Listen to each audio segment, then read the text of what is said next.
Monsieur Da Silva détient une maîtrise en économie appliquée de HEC Montréal, de même qu'une maîtrise en gestion de l'environnement de l'Université de Sherbrooke. Chez Uranus, depuis 2014, il a participé à de nombreux projets de recherche visant à comprendre les impacts économiques des changements climatiques sur de nombreux acteurs, dont le secteur touristique, l'énergie, les zones côtières, l'approvisionnement en eau potable. Il coordonne aujourd'hui les travaux du groupe d'analyse économique d'Uranus sur l'adaptation au changement climatique. C'est également avec M. Da Silva que dans le cadre de la résilience, on collabore là, autour du projet qu'on nomme ACA, d'analyse coût-avantage. Euh, vous pourrez éventuellement lui poser des questions sur le sujet si vous êtes intéressé. Sans plus attendre, je vais te passer la parole, Laurent, à toi. Merci Marc-André pour cette belle présentation. Ça résume bien les travaux qu'on a réalisés dans les dernières années. Effectivement, je suis chez Uranus depuis 2014.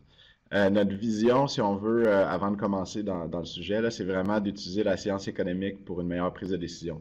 Globalement, c'est un peu ça notre motto. Puis l'idée, c'est de vraiment mettre à profit des analyses économiques appliquées dans le cadre c'est ça, de prise de décision en matière d'adaptation au changement climatique. La présentation aujourd'hui va être vraiment en lien avec cette vision-là, si on veut, de l'utilisation de la science. Euh, donc, avant de commencer, c'est ça, j'aime toujours bien partir ça avec une photo qui parle. Donc, ce qu'on voit là sur l'image, on est au-dessus du barrage à Deux-Montagnes. En fait, c'est la ville où j'ai grandi, là, jusqu'à 20 ans environ. Et puis, ce qu'on voit, c'est comme les événements du printemps 2017. Une bonne partie de ce quartier-là a été inondée. Et pour la petite histoire, là, la maison qu'on voit, je vais tenter d'utiliser le traceur, là. La maison qu'on voit ici, là, qui est la maison, en fait, de Tony Accurso. Et on voit que tout autour, le quartier a été inondé et pas lui. Donc, c'est une preuve supplémentaire qu'il n'y a pas de justice dans ce beau monde. Donc, par sa part, avant de commencer dans le vif du sujet, je voulais juste, peut-être juste discuter rapidement d'Uranus en tant que tel. Mais avant ça, bon, c'est le plan de la présentation aujourd'hui. Je relisais un peu le descriptif de ce que j'avais promis à Marc-André. Et puis, ça se résumait autour de 3 questions vraiment simples. Donc, pourquoi utiliser l'analyse économique, quand l'utiliser et comment? Donc, on va aborder certains éléments méthodologiques. On ne va pas nécessairement creuser dans les fins détails, mais c'est juste pour vous donner un peu un appétit pour ce type d'analyse-là.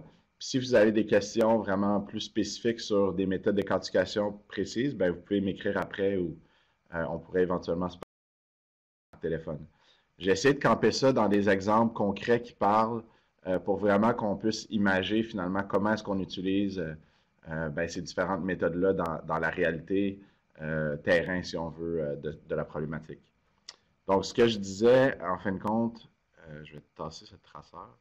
Ce que je disais, c'est qu'avant de plonger dans le sujet, je ne sais pas si ça, si tout le monde connaît Uranus, mais je voulais juste en parler 2 minutes, là. En fait, Uranus est un consortium de recherche qui a été créé en 2002 par plusieurs membres maintenant, donc plusieurs agences gouvernementales, mais aussi des universités, Hydro-Québec et Hydro-Québec et d'autres partenaires.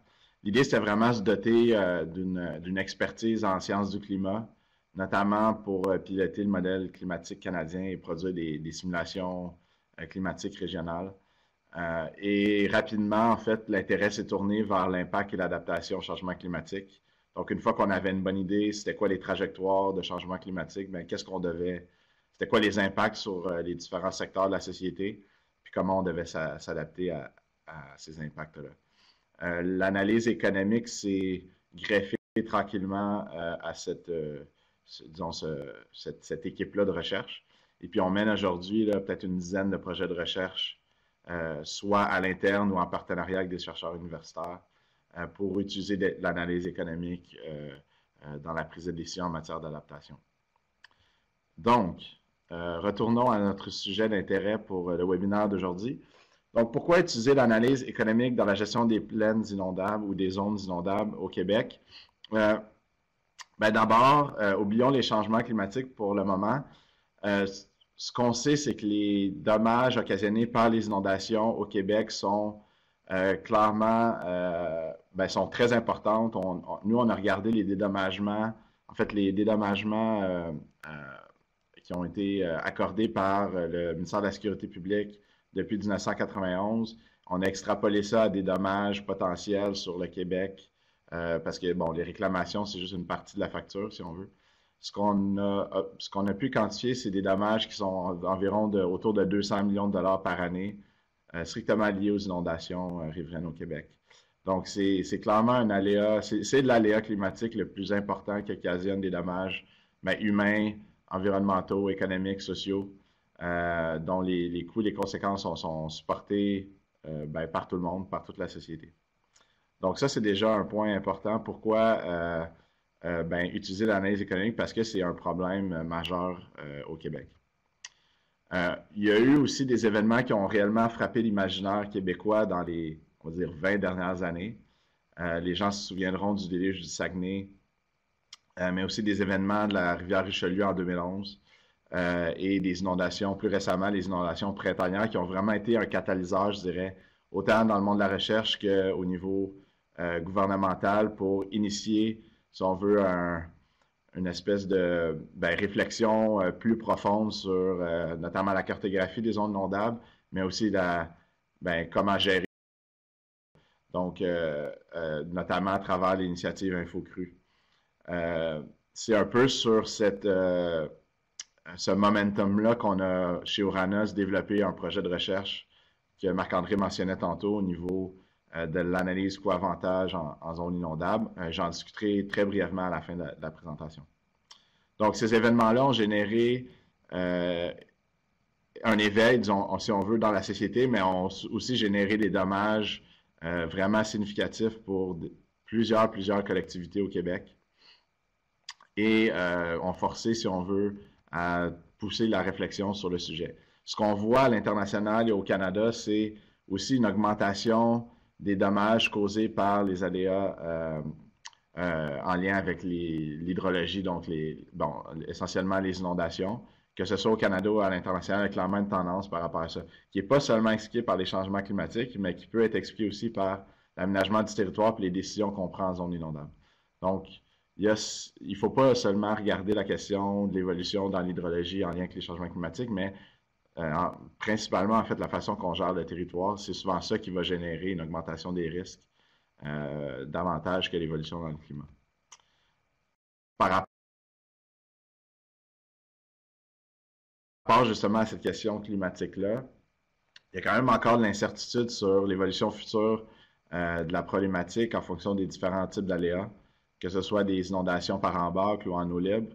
Il y a certains éléments où dans certains secteurs, on a une bonne confiance, si on veut, scientifique sur les tendances futures, notamment sur les inondations en eau libre, sur les petits bassins versants en été ou à l'automne. On sait qu'il va y avoir des précipitations plus intenses.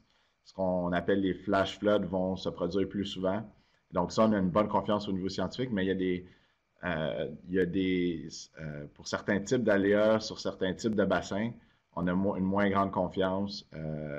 Pas une moins grande confiance, mais dépendamment sur quel bassin on est, ça peut aller d'un bord ou l'autre en termes d'augmentation de la problématique d'inondation. Donc, pourquoi utiliser l'analyse économique dans la question des inondations? Essentiellement, ça tourne autour de 3 raisons. Donc, on doit faire des choix. Les enjeux, les acteurs sont multiples, les ressources sont limitées, les problèmes sont illimités. C'est des slides que j'avais présentés au forum du ROBVQ sur les inondations à Drummondville à l'époque. Mais je veux juste refaire un point sur ces éléments-là.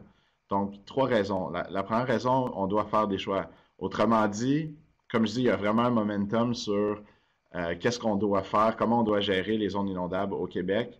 Mais il y a une série de mesures potentielles qu'on peut mettre en place, soit des mesures réglementaires, des mesures même structurelles, que ce soit il y a des projets de digues, on en a vu notamment qui ont été acceptés récemment, ou des mesures même de retrait des actifs ou d'immunisation.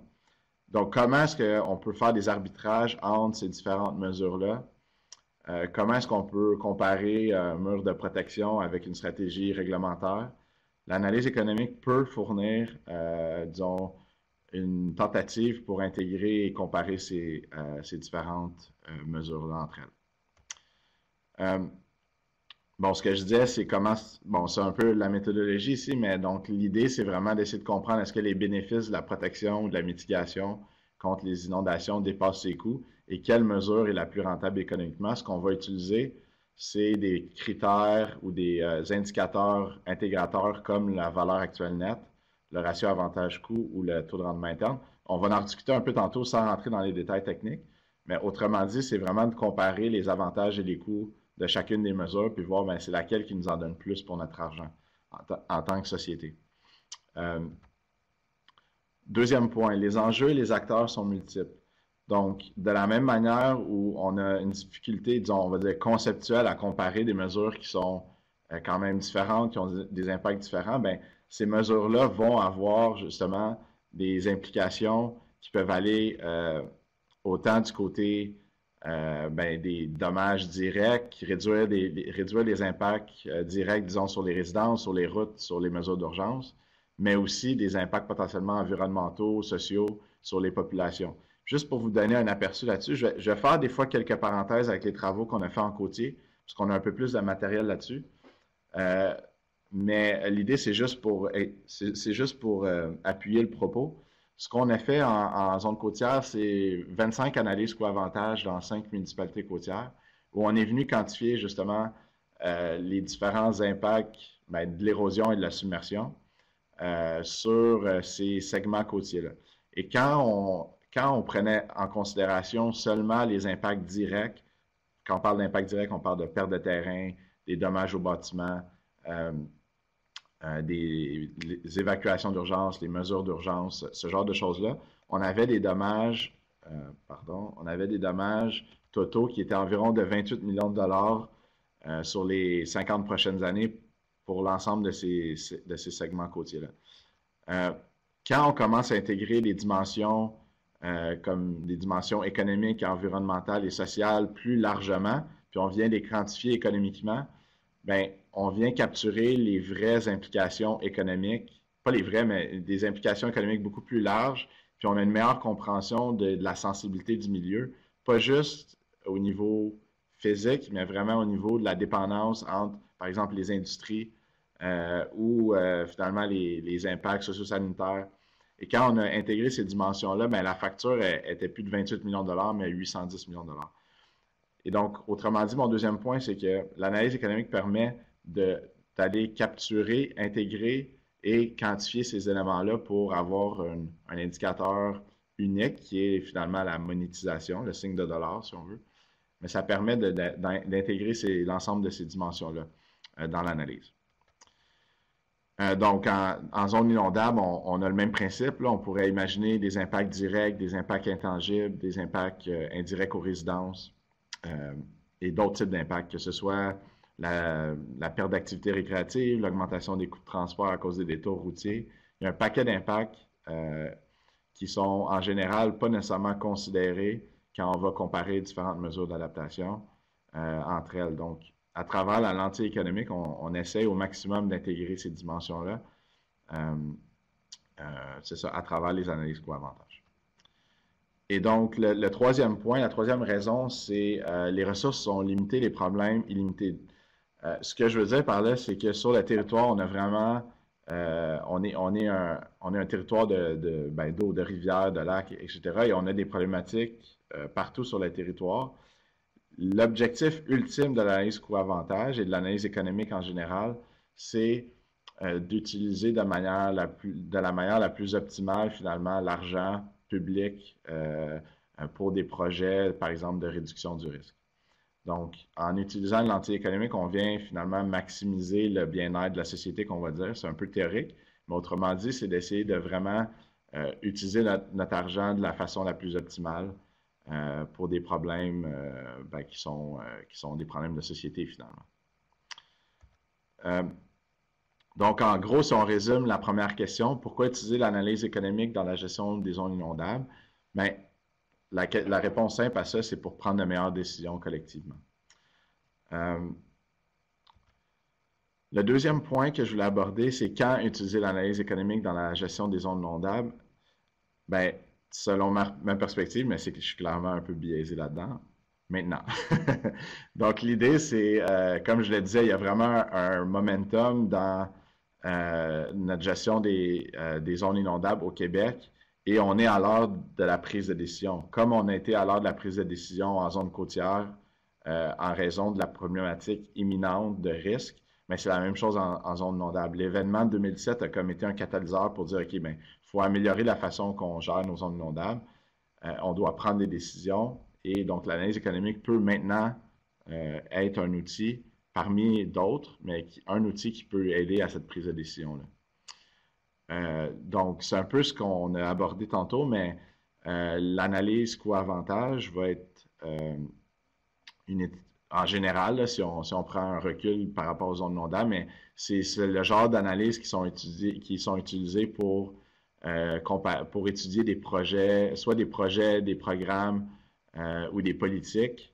En fait, au fédéral, il y a vraiment une culture d'utiliser les analyses économiques pour justifier économiquement, finalement, soit des projets, des politiques ou des programmes. On est dans un contexte de décision publique. Donc, c'est souvent de l'argent, mais pas souvent, c'est de l'argent public qui est utilisé pour financer les projets.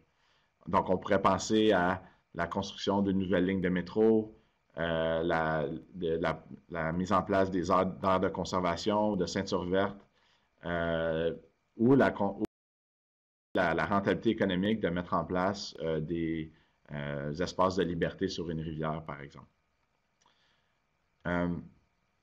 Donc, je voulais vous donner un exemple concret par rapport à ça, mais juste avant, donc, en fait, les questions qu'on veut adresser quand on utilise l'analyse économique, ce serait par exemple, quel sera le coût économique des inondations pour la société québécoise en contexte de changement climatique? Est-ce que c'est avantageux ou non d'intervenir? Combien de coûts éviter pour chaque dollar investi en réduction du risque d'inondation? Quelles sont les mesures d'adaptation qui nous en donnent plus pour notre argent?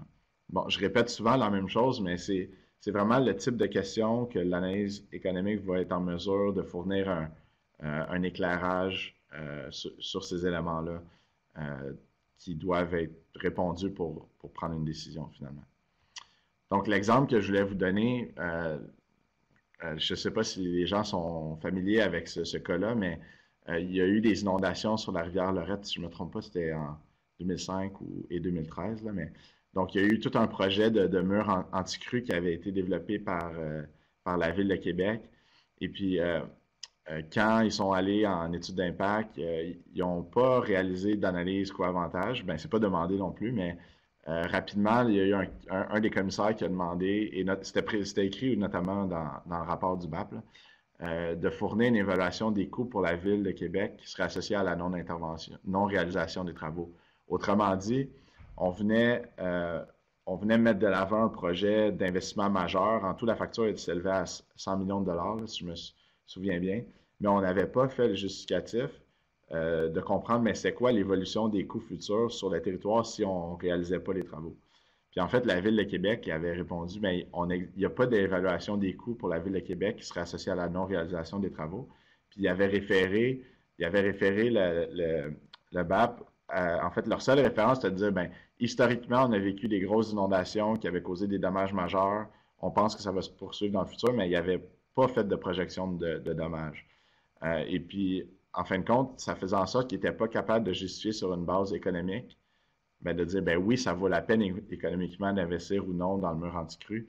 Puis finalement, le projet a tombé à l'eau parce que, bon, il y a eu des coûts qui ont été...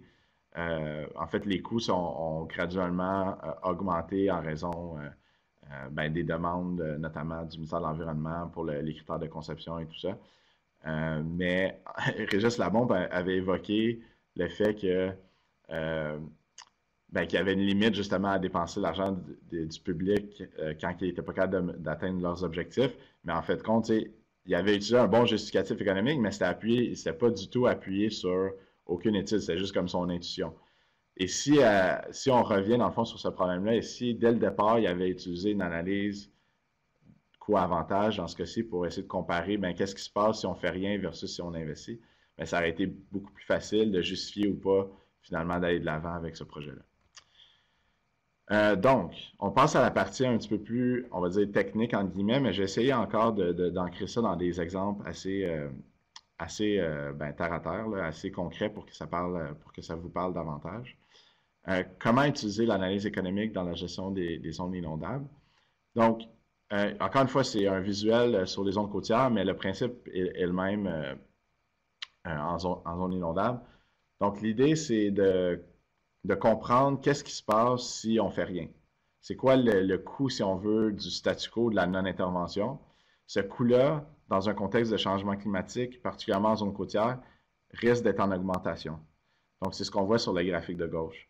On voit ici une promenade qui est détériorée, les tempêtes qui pourraient éventuellement s'accélérer, pas s'accélérer, mais augmenter la fréquence et l'intensité, qui pourrait accélérer l'érosion. Qu'est-ce qu'on veut quantifier? Bien, on veut comprendre les implications économiques, donc quantifier les pertes de terrain, les dommages aux bâtiments, les évacuations d'urgence, tout ce que je vous ai mentionné précédemment, pour comprendre, mais ça va être quoi le coût de cette non-intervention-là. Ensuite, on pourrait imaginer un certain nombre de mesures. Bon, dans ce cas-ci, on a une recharge de plage, mais on pourrait imaginer, je ne sais pas moi, un mur de béton, la relocalisation de la promenade ou d'autres types de mesures d'adaptation. Et l'idée, c'est de venir voir, ben, ça va être quoi l'influence sur la réduction finalement des dommages futurs. Donc, c'est la différence entre ces deux lignes-là qui nous intéresse. Si on simplifie, bon, ça c'est un peu ce que je viens de vous dire, là. Si on simplifie vraiment à son maximum les analyses coût-avantage, on peut voir ça en 5 étapes, là, grosso modo. Donc, ce que je disais, c'est le calcul du statu quo, identifier les mesures de réduction du risque, calculer les coûts et les bénéfices des différentes mesures et ensuite comparer les coûts et les bénéfices de chacune de ces mesures-là et s'assurer que nos résultats sont robustes. Parce qu'évidemment, on est dans un univers où ben, il y a quand même pas mal d'incertitudes. On ne sait pas comment la société va nécessairement se développer, comment l'économie va évoluer, comment les changements climatiques vont affecter le phénomène d'inondation. Donc, il faut s'assurer que si on est dans une trajectoire ou une autre, ben, la décision qu'on a prise fait quand même du sens économiquement. Donc, si on reprend ces étapes-là, quand on parle du calcul du coût du statu quo, ben, si on désagrège un peu les différentes étapes que ça implique, il faut identifier les dommages qui sont subis sur le territoire d'étude lors des événements d'inondation et ensuite projeter ces dommages-là sur un horizon d'analyse, typiquement entre 30 et 50 ans, dépendamment de la durée de vie des projets qu'on va étudier. Donc, ce que ça donne réellement en termes de production de chiffres, si on veut, c'est, en fond, des dommages pour différents types d'impacts annuellement entre, ici, je donnais un exemple, entre 2015 et 2050. Ça, c'est juste comme un print screen d'un des chiffriers qu'on avait en zone côtière. Mais vous comprendrez que quand on est dans un univers ben, quand on est dans le monde des inondations, premièrement, on ne sait pas quand est-ce que les inondations vont se produire. Et deuxièmement, on est aussi dans un contexte où ben, les conditions vont évoluer dans les prochaines années. Donc, au niveau des défis méthodologiques, on peut en mentionner 3 rapidement. Donc, quantifier les impacts tangibles et intangibles, c'est ce que je mentionnais tantôt. Donc, quand on vient mesurer des dommages au bâtiment, on va dire que c'est relativement facile, en guillemets, mais quand on veut intégrer les dimensions de services écologiques ou même des impacts socio-sanitaires, bien là, il y a comme une intangibilité, si on veut, dans ces impacts-là et on doit faire preuve d'ingéniosité pour pouvoir intégrer ces dimensions-là. On va revenir là-dessus. Les 2 autres défis, c'est comme je viens juste de mentionner, comment savoir quand les événements vont se produire et puis comment intégrer l'évolution dans les conditions hydroclimatiques en lien avec les changements climatiques. Donc, on va juste les survoler rapidement. Quand je vous parlais des impacts tangibles et intangibles, bon, c'est la même liste d'impacts que je vous ai présenté précédemment. Le point ici que je veux faire, c'est juste que pour chaque type d'impact, on va mobiliser différentes méthodologies économiques de quantification. Si je vous donne, par exemple, un exemple, quand on parle de dommages au secteur agricole, on va s'intéresser aux pertes de culture qui sont associées aux inondations. Donc, on doit comprendre comment est-ce qu'un épisode d'inondation peut réduire éventuellement les rendements de culture et réussir à modéliser cet élément-là. Quand on est sur les impacts socio-sanitaires, mais on pourrait imaginer une augmentation de la consommation des soins de santé, par exemple. Et donc, on doit réussir à l'isoler, par exemple, dans les événements historiques. Comment est-ce que les soins de santé ont augmenté dans une certaine région suivant un événement? Et donc, si on réussit à isoler ça, bien, on peut éventuellement projeter ça pour des événements futurs. Et donc, quand on parle justement de projection, ce que je disais tantôt, c'est qu'on ne sait pas quand est-ce que les événements vont se produire. Donc, c'est là que je vais introduire la notion de ce qu'on appelle le dommage annuel moyen sur le territoire. Quand on va s'intéresser à un bassin versant puis qu'on veut quantifier des dommages futurs, ce qu'on veut faire, c'est en moyenne sur le territoire annuellement, quels sont les dommages que la zone va subir. Et comment on fait ça? Si on essaie de simplifier le problème, c'est qu'on va prendre des courbes de récurrence où on a des débits en mètres cubes et des périodes de retour qui leur sont associées. Et ça va venir finalement alimenter une modélisation hydraulique où on va superposer, en fait, on va essayer de mesurer, pas essayer, on va mesurer, on va générer des cartes de profondeur d'eau, puis sur finalement l'utilisation du territoire, et on va voir quels sont les actifs qui sont inondés, c'est quoi la profondeur d'eau, par exemple, pour chacune des périodes de retour pour un certain nombre de périodes de retour. Et donc là, je vais vous montrer ce que ça donne. Pour chaque type d'impact, on va avoir des courbes d'endommagement. Pour chaque type d'impact, on va avoir des courbes d'endommagement. Celle qu'on voit à l'écran, c'est pour les résidences principales.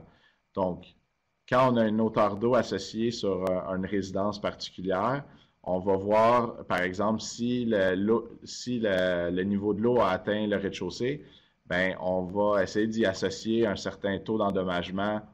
C'est clairement un taux d'endommagement qui est basé sur, dans le fond, des courbes qui ont été générées de manière empirique, mais qui nous donnent une idée de l'endommagement potentiel associé à un débit particulier. Et ce que ça donne concrètement, c'est que pour chacune des périodes de retour, on va être capable de calculer un dommage spécifique sur la zone parce qu'on aura réalisé ça pour les impacts directs, mais aussi les impacts, comme je disais, agricoles, les impacts socio-sanitaires et une gamme d'impacts qui sont ancrés, si on veut, dans la réalité terrain. Et donc, pour chaque période de retour, bien, une période de retour peut aussi se traduire en une probabilité d'occurrence. Donc, une période de retour 2 ans aura 50% de chances de se produire à chaque année. Et donc, l'idée ici, c'est de calculer le dommage annuel moyen qui est, si on simplifie, en gros, la multiplication du dommage par sa probabilité d'occurrence. Et on va sommer ça sur l'ensemble, finalement, des événements qu'on aura modélisés. Et donc, le dommage annuel moyen dans cet exemple-ci serait d'environ 725 000 $ sur le territoire. En gros, ce que ça donne d'un point de vue, on va dire, plus théorique, c'est que on va associer pour chaque, comme je le disais, pour chaque événement, un dommage précis. Le dommage annuel moyen correspond finalement à l'aire sous la courbe du graphique que vous voyez à votre gauche.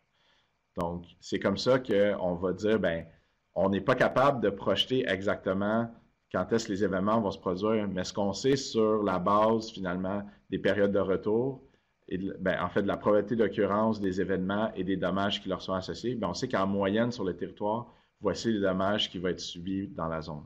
Et on va utiliser ce dommage annuel moyen-là dans notre chiffrier que je vous ai montré précédemment. Donc, il y a un autre niveau de complexité parce qu'ici, on dit, ben OK, mais le problème, c'est que les périodes de retour vont changer dans un contexte de changement climatique, ce qui est vrai. Et donc, on doit réussir à ce qu'on va appeler capturer la dérive fréquentielle ou l'évolution dans les périodes de retour. Donc, il y a différentes façons de faire cet exercice-là.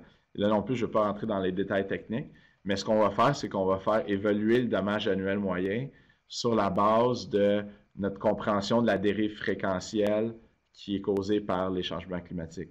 Donc, c'est possible que sur certains bassins versants, finalement, les événements qui sont associés à chaque période de retour, bien, soit que les débits associés soient en diminution ou en augmentation, mais dans les deux cas, on veut intégrer cette évolution-là dans la projection des dommages. Et donc, on va faire varier de manière conséquente le dommage annuel moyen sur la base des projections hydroclimatiques sur le bassin. Donc, qu'est-ce que ça donne concrètement? Donc, encore une fois, on essaie de s'ancrer dans un exemple. On est à Calgary. Ça, c'est l'événement de 2013, je me souviens bien. Donc, il a vraiment marqué ça aussi l'imaginaire, on va dire, canadien, avec des dommages importants. Ici, on est dans le parc du Stampede. On voit qu'il y a énormément d'eau sur le territoire. Euh, OK, c'est ça. Donc, si on regarde ce que je viens juste de vous présenter, on peut voir un résultat pour Calgary parce qu'ils ont fait cet exercice-là pour projeter les dommages futurs sur le territoire en l'absence d'adaptation. Peut-être juste deux, trois éléments particuliers sur ce cas-là. Ce qu'on voit, c'est qu'à Calgary, en dessous d'un événement de récurrence 10 ans, il n'y a pas de dommages sur la zone. Donc, c'est juste à partir d'un événement de récurrence 20 ans où on va commencer à avoir des impacts et des dommages sur le résidentiel, le commercial, les infrastructures. Deuxième point d'intérêt, je vous parlais de l'importance des dommages indirects. On voit dans le secteur commercial, je vais utiliser le petit pointeur, donc ici, que les dommages indirects dans le secteur commercial correspondent à 300, en fait, sont 3 fois plus importants que les dommages directs. Autrement dit, les dommages associés à la perte d'activité économique sont beaucoup plus importants que les dommages directs aux bâtiments commerciaux. Ce qu'on a inclus dans cette projection-là, en fait, ce que les gens en Alberta ont inclus, c'est les dommages aux bâtiments, aux infrastructures, la perte d'activité économique, notamment dans le parc du Stampede, mais il y avait aussi d'autres dommages qui ont été intégrés à l'analyse, notamment, mais pas les dommages socio-sanitaires, mais en tout cas, il y a eu plusieurs dommages qui ont été modélisés.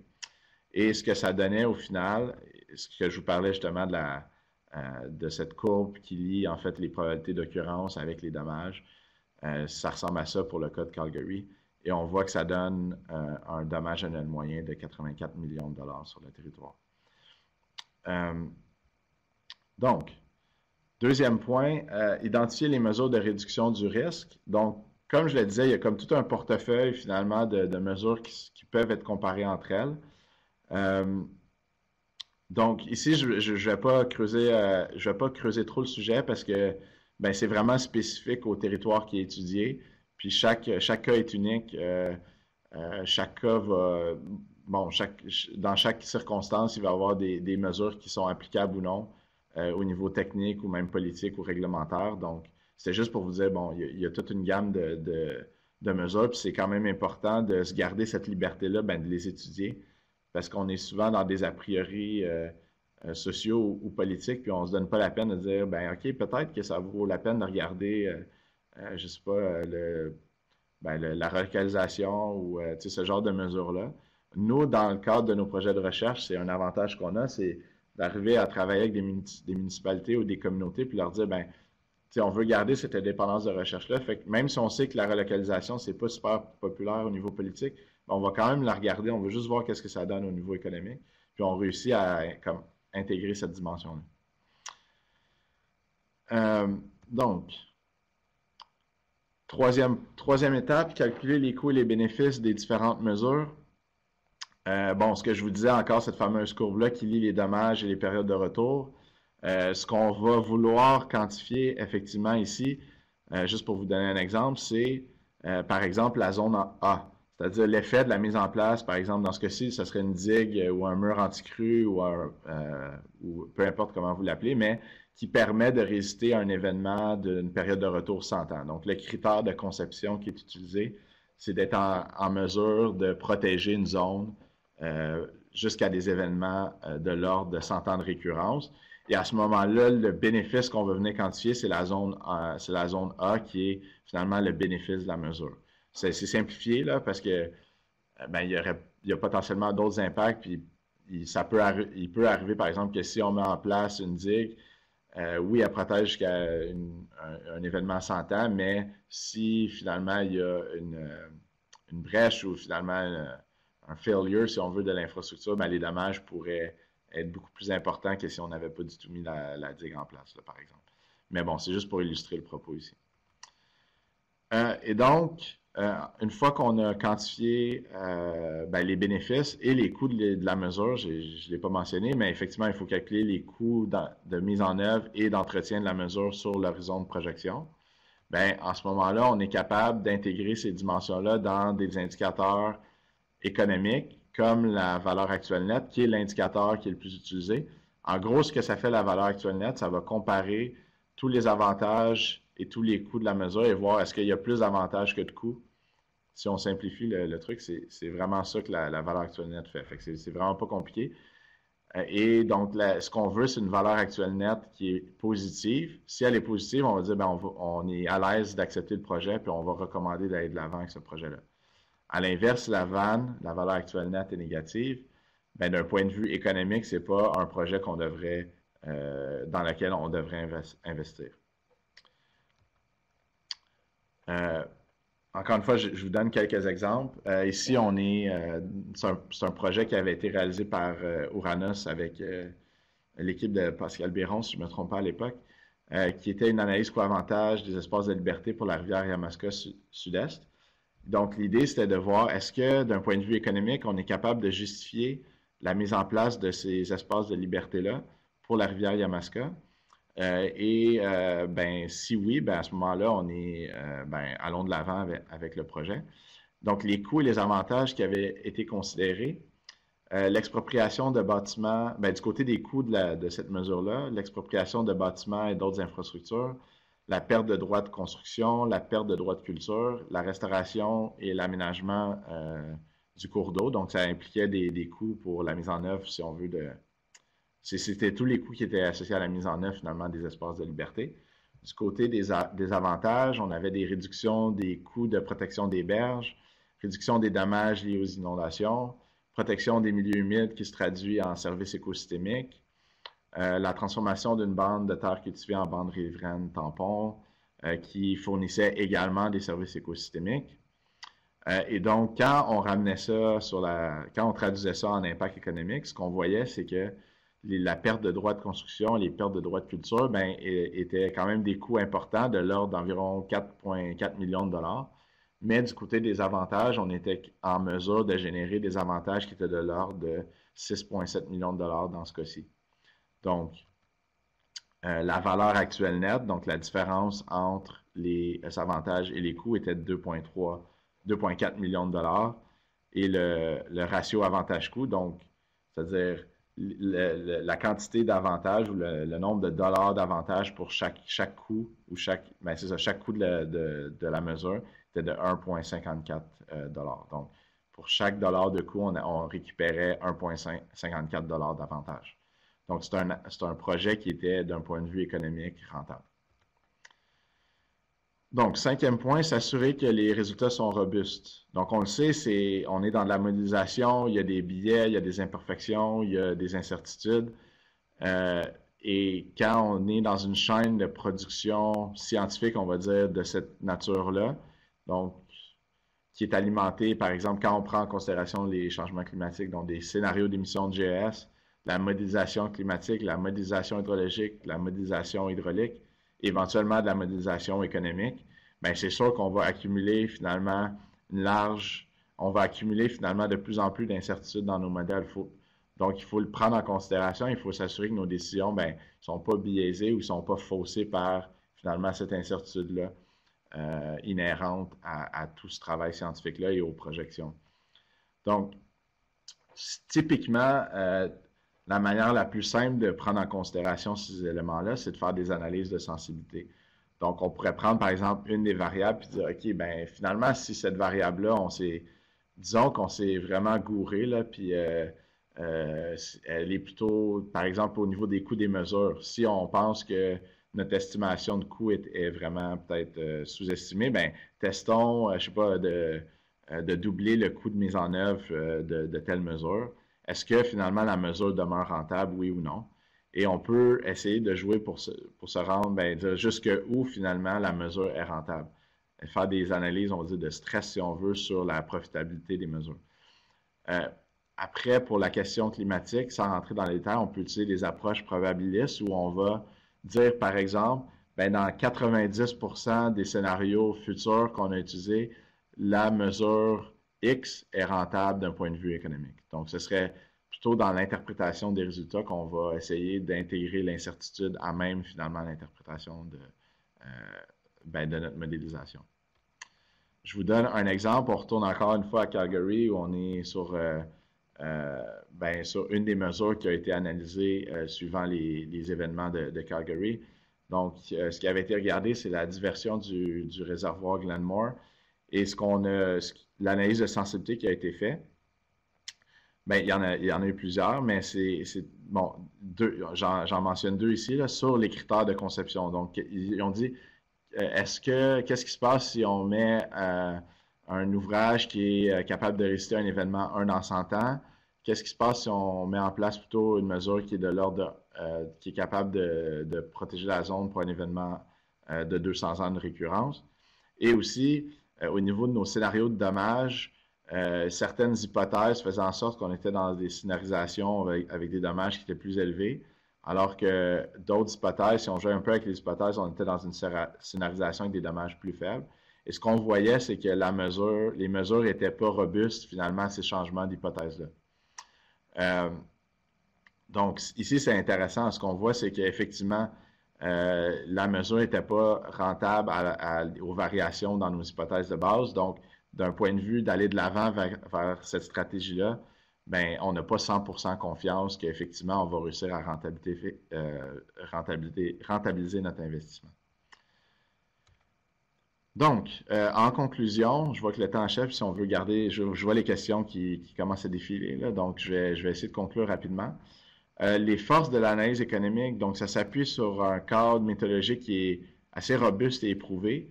À l'intérieur même de l'analyse coût-avantage, effectivement, il y a des innovations qui peuvent être amenées, notamment sur la quantification des services écologiques, mais globalement, la méthode, elle existe depuis longtemps, elle est robuste, elle a été éprouvée à de nombreuses reprises. Donc, les ACA nous permettent aussi d'avoir une valeur monétaire qui permet une comparaison de différentes mesures qui est relativement simple à comprendre et très parlante pour les preneurs de décision. Donc, ça, c'est quand même assez utile. Rassemble les visions de plusieurs parties prenantes différentes et prend en considération la temporalité des mesures. J'en ai pas beaucoup parlé aujourd'hui, mais effectivement, on va capturer si nos avantages se passent, disons, dans 20, 30 ou 40 ans, bien, cette dimension-là va être intégrée aussi dans les analyses à travers l'actualisation des résultats. Qui a aussi, en même temps, c'est une force, mais en même temps, c'est une faiblesse, je dirais, ou une limite, parce que l'actualisation, dans certains cas, va favoriser finalement les générations présentes, surtout sur des projets qui ont des durées de vie extrêmement longues, où le taux d'actualisation va faire en sorte que les avantages, disons, à très long terme, vont être moins valorisés à même le cadre d'analyse. La production d'un seul métrique, donc la valeur actuelle nette, comme je mentionnais tantôt, cache quand même plusieurs hypothèses et on va dire, jugements de valeur, c'est peut-être un peu fort, mais il y a quand même encore aujourd'hui des incertitudes sur la quantification, par exemple, de valeur des biens et services écosystémiques. Puis je vois défiler notamment là, des questions qui semblent faire référence à ça. Je ne vous ai pas parlé non plus des effets redistributifs. Puis quand je parlais des espaces de liberté tantôt, bien souvent, ce qui va potentiellement empêcher d'aller de l'avant vers ces mesures-là, c'est que bien, on ne va pas mettre en place les mécanismes qui permettent de compenser finalement les gens qui vont assumer la majorité des coûts liés à ces mesures-là. Par exemple, au niveau des espaces de liberté, on pourrait penser aux agriculteurs, qui sont ceux qui vont subir les coûts, et c'est pas ceux qui vont nécessairement profiter c'est pas eux qui vont profiter des avantages, ça va être l'ensemble de la société. Donc, si on ne met pas en place si on n'a pas une bonne compréhension des effets distributifs, ben, on ne peut pas mettre en place les mécanismes de compensation nécessaires pour s'assurer que la mesure est acceptée de tous. Donc, ça, c'est un point quand même important. On va aussi assumer une pondération égale des impacts tangibles et intangibles. Ça fait référence à la notion que je mentionnais tantôt, c'est qu'on a une bonne confiance, disons, dans la quantification des dommages physiques au bâtiment, peut-être un peu moins dans des impacts comme, je ne sais pas, les impacts socio-sanitaires, mais quand on va les quantifier, bien, on assume qu'on a un même niveau de confiance, donc on les met sur un même pied d'égalité, entre guillemets. Deux mots sur le projet. Donc, on a un projet en cours sur 3 bassins versants, la rivière Quaticook, la rivière Chaudière, la rivière Jacques-Cartier. Ce qu'on va faire, c'est un peu ce qu'on a fait en zone côtière, développer des méthodes de quantification. En fait, appliquer l'analyse co-avantage sur ces 3 rivières-là et à même le projet, ben, développer un peu les méthodes qui peuvent être répliquées sur d'autres bassins versants. Donc, le projet se termine en novembre 2020. Et je vous laisse quelques références utiles pour un peu des guides méthodologiques par rapport aux méthodes qui sont utilisées en zone inondable.